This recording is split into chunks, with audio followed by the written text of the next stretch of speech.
why I think Fame is working is because you offer something better for lower.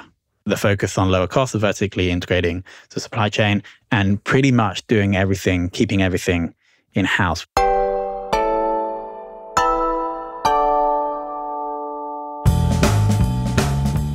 Hello and welcome to another income report. The last one came out in about October, so that's 4 months down the line.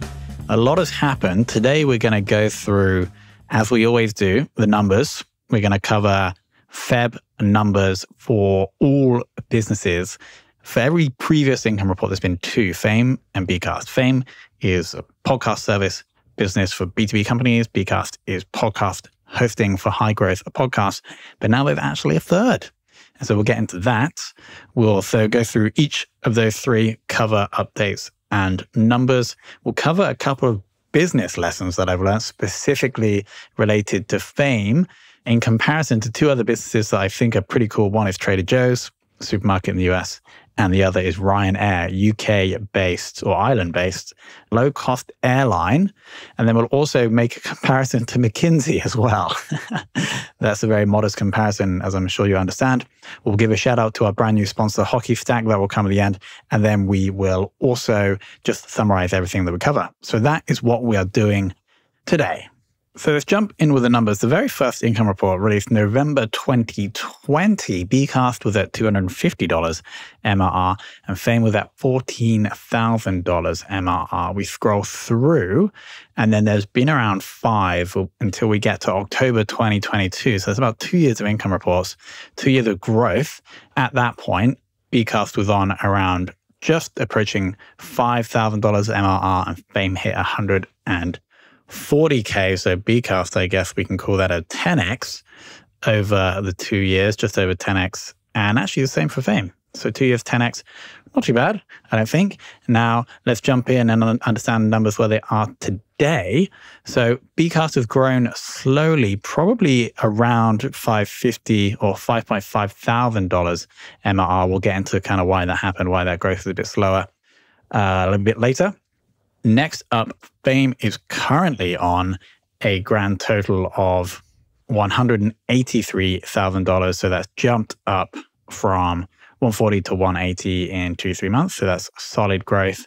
And then, as I mentioned, the brand new one, Abney, which is a podcast written asset creator or podcast AI. You upload your audio, it spits out written assets, is approaching $1,000 MRR. So that's a brand new business that was launched, or a brand new product that was launched in December. So those are the headline numbers. But let's just give a high level overview of what really we've been focused on. Then we'll dig into each of those businesses. So the core thing, or the core update really from October, is that the main focus of the group, or myself, has been on Fame. And the reason for that is right now I see that has the biggest potential for growth. And so what we've been doing to drive that growth is nothing crazy, no new products, or there's a kind of new product, I'll get into that in a second.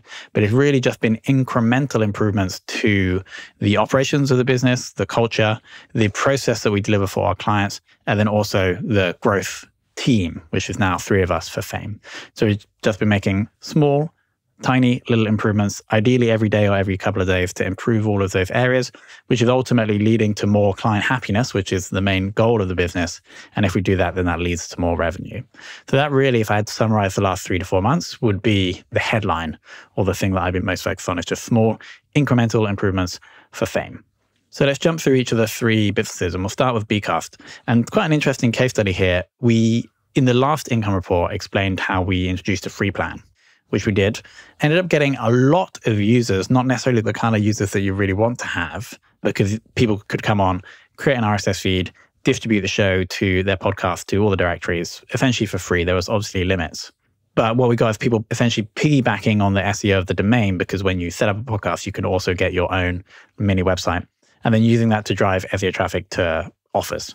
So we had a insane increase in organic traffic from around 1,000 clicks a day to close to 10,000 clicks a day. But the problem was that none of those clicks were really valuable for us as a business. And then, of course, all the downloads on that content or all that web traffic was costing us money. And so we didn't see the uptick in value for the company. There was obviously an uptick in value for users that wanted to implement that approach. but we weren't able to capture any of that value for Bcast. And so we ended up turning off that free plan, still like honoring that free plan for users that were real, that weren't spam, but no new people can create a new account. And so that is probably why we haven't seen the growth in MRR, is because we had that switch. We were expecting people to come into free plan and upgrade, but that didn't really happen. And so then we've turned that off, and now people are coming back in. And in order to get into the tool, they have to pay. And so that's why growth has increased a little bit in the previous weeks. So that's the Bcast update. Then next up, we have the new product called Abney. The website should be going live relatively soon. It's abney.ai. And what this does is essentially allows a podcaster to upload audio, click a button, and then the written assets for the show produced. So this is the name, the description, a blog post, the transcript, title options, and also keywords that are featured in that episode. And so what this can do is essentially save podcasters probably hours of their time that they were spending producing that first draft of the written assets.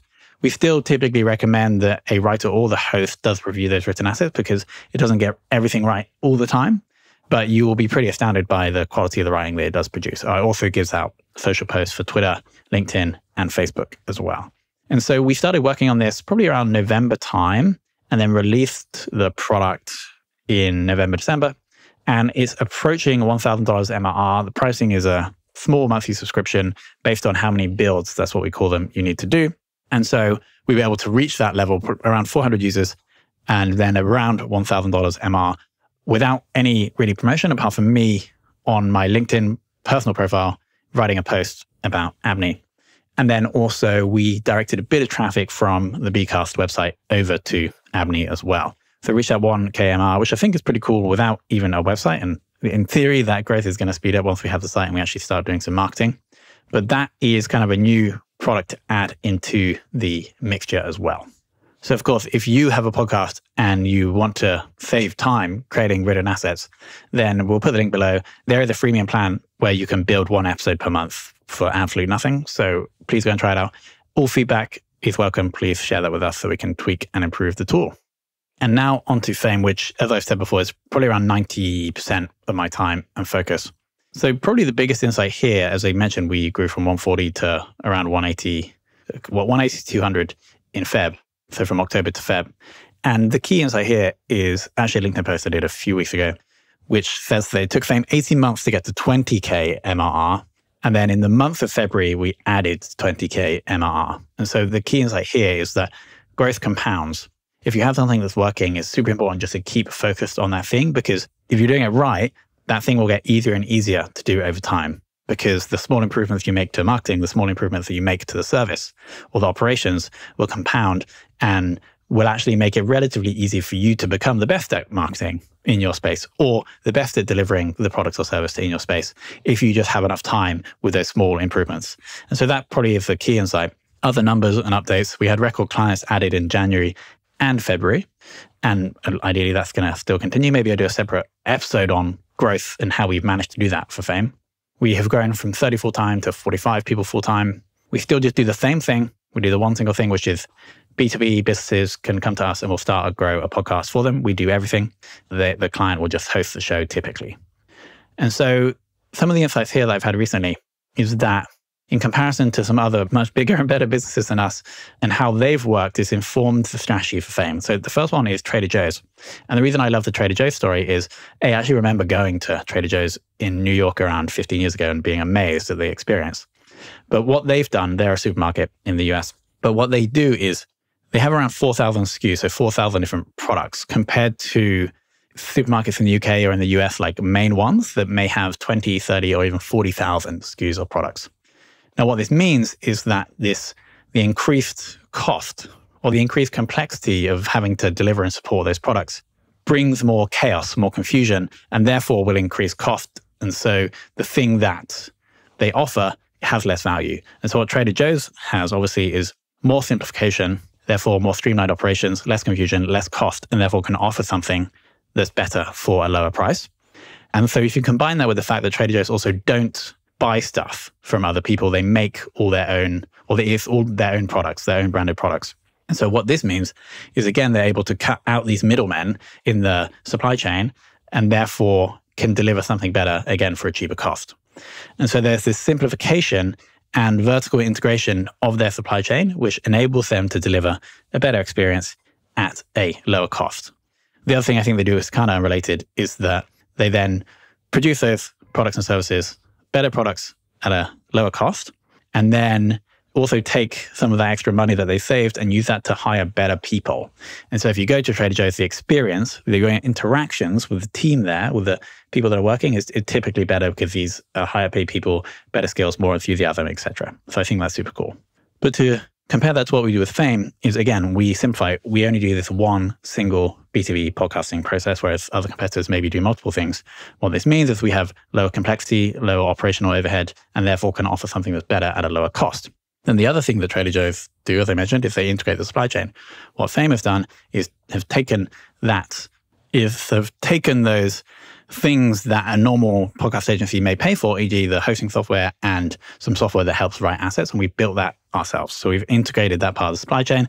There's less people to pay a profit in that process, and therefore we can offer something that's better at a lower cost. And so if you think about Bcast and you think about Abney, other agencies are probably paying and therefore giving profit, giving margin away to other providers where we don't need to do that. So that's another comparison. In the same way, Ryanair, again, is I think a really, really awesome business. They just have this absolutely relentless focus on cost. They are the lowest cost provider, especially, in Europe. I'm not too sure about the US, but they don't compete because Ryanair wouldn't do that.